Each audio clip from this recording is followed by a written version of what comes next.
1857 के महानायक बाबू वीर कुंवर सिंह की शौर्य जयंती के मौके पर पटना के बापू सभागार में बड़े कार्यक्रम का आयोजन किया गया और इसमें छपरा के सांसद राजीव प्रताप रूढ़ी मुख्य वक्ता के तौर पर शामिल हुए और इस दौरान बिहार के राजपूत समाज को राजीव प्रताप रूढ़ी ने बड़ा मैसेज देने का काम किया है। देखिए राजीव प्रताप रूढ़ी क्या कुछ कह रहे हैं। तो आज हमारे बीच में एक पीड़ा है, एक दर्द है और वो दर्द और पीड़ा पिछले कई वर्षों से आपके बीच में है।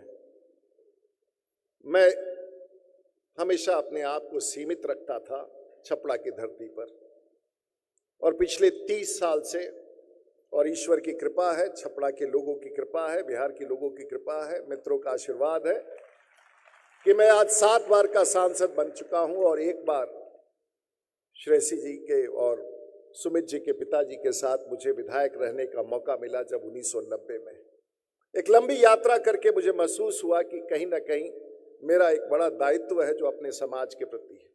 लोगों ने कहा कि देश के तमाम उन नेताओं को बताइए कि जो क्षत्रिय समाज से है।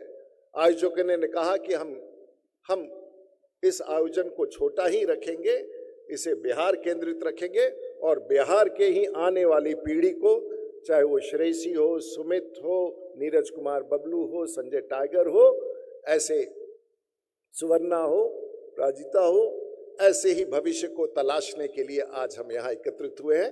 नेतृत्व अब आपके बीच से निकलेगा और बिहार का भविष्य भी आपके बीच से निकलेगा।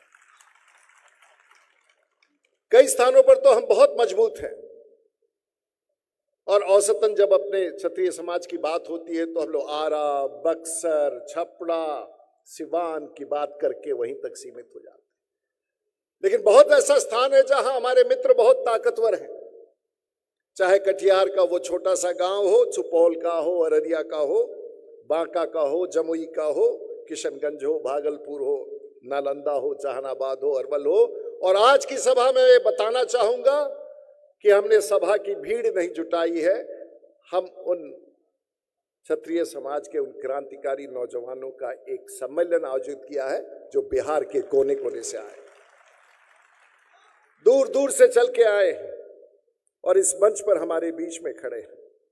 मुझे याद है कि इसी प्रकार का आयोजन 1999 में मुझे करने का मौका मिला और उस समय अटल बिहारी वाजपेयी देश के प्रधानमंत्री थे और कैलाशपति मिश्रा जी ने इसका आयोजन किया था दिल्ली में, जब मैं नया जीत करके दोबारा यहां से गया था।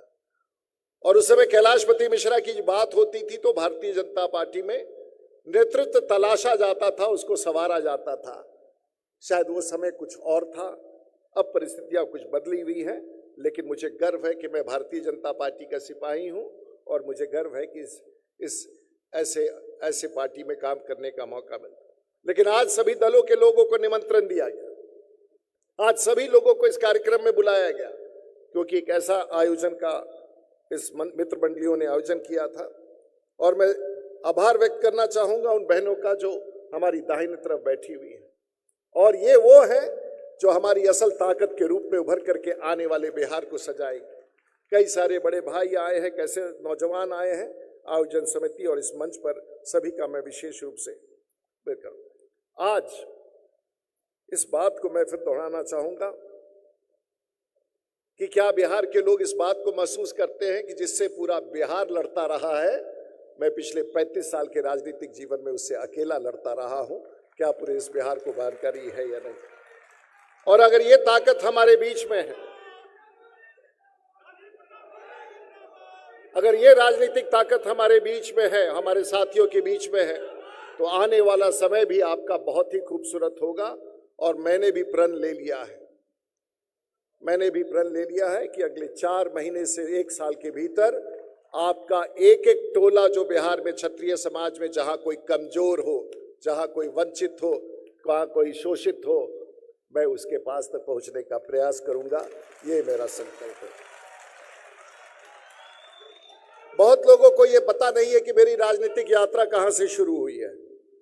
मैं छात्र जीवन में पंजाब विश्वविद्यालय में था, चंद्रशेखर जी के साथ काम करने का मौका मिला और वहां से आकर के बिहार में विधायक बना, 5 साल तक विधायक रहा।